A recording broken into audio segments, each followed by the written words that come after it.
everyone, and thank you for joining us for, it's hard to believe, our last installment of the 6 weeks of Emerald.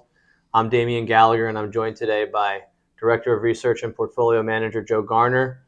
And wow, what a 6 weeks it's been. I know our team really predicted that we'd have an early springtime for small caps. We not necessarily haven't seen that, but hopefully there's some springtime on the horizon here, and I know we're going to dig into that today. So, Joe, why don't you kick it off? Sure. This all started with Punxsutawney Phil making one of the most unpopular predictions in recent times by calling for the 6 weeks, 6 more weeks of winter. Well, he was certainly right. We don't have to like it, but he was certainly right. But Digby and our team here at Emerald have been calling for a springtime in small caps. And as we sometimes find with spring, sometimes it comes early.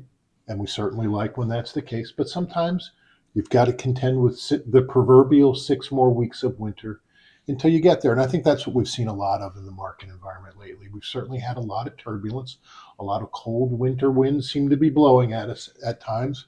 But I think at the end of the day, it really comes down to the fundamentals. That's where we've been focused for our 30 plus years in Emerald, in doing our bottom-up fundamental research, identifying the growth leaders and the emerging growth trends, and playing those with a relatively longer term horizon for our clients. And this environment really isn't any different. And when we look at this concept of springtime for small caps, and we look at the fact that the earnings environment for smaller cap companies appear to be improving versus large, we saw signs of that in the back half of 24. We're largely through the Q4 earnings season at this point. That trend is still intact. I think we're going to see that continue through the first half of this year. I think that part of it is there. The M&A environment, certainly seeing a lot of announcements of merger and acquisition activity out there, which certainly confirms that a lot of those key fundamental tenets of there are opportunities out there for companies to grow through mergers, the opportunities to gain scale. The large cap corporate balance sheets are in great shape, and the valuations in the small cap portion of the market are attractive.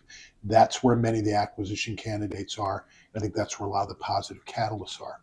The IPO market continues to look healthier. Now, if this winter continues a little bit longer, that might push the time frame out, but we've already seen a number of interesting IPOs come to market and also file to potentially come to market later this year in a wide group of industries. This isn't just a tech and a healthcare thing.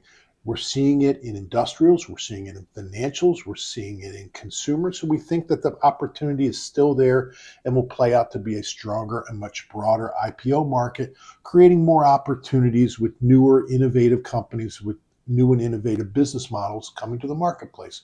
Another good thing. And the valuations look even more compelling today after some of the recent market turbulence than they did back when Punxsutawney Phil made his prediction. And you've certainly heard over the last few weeks a lot of interesting insights from our analysts, seeing the ground level views that are really pointing to and supporting a lot of those larger macro drivers. We see the innovation in the area of AI, and it's really, as I think they clearly pointed out, this is more than a large cap opportunity. We see a lot in the infrastructure space. We see a lot in the industrial side in terms of building the grid, the power infrastructure that's needed to bring these AI applications to life. And we're starting to see companies begin to use AI technology to drive significant and meaningful competitive advantages in their business. We see a lot of innovation coming down the pipeline in biotech and diagnostics and medical devices. We certainly heard a lot about how the earnings environment is getting better in financial services. We haven't heard that story for a few years.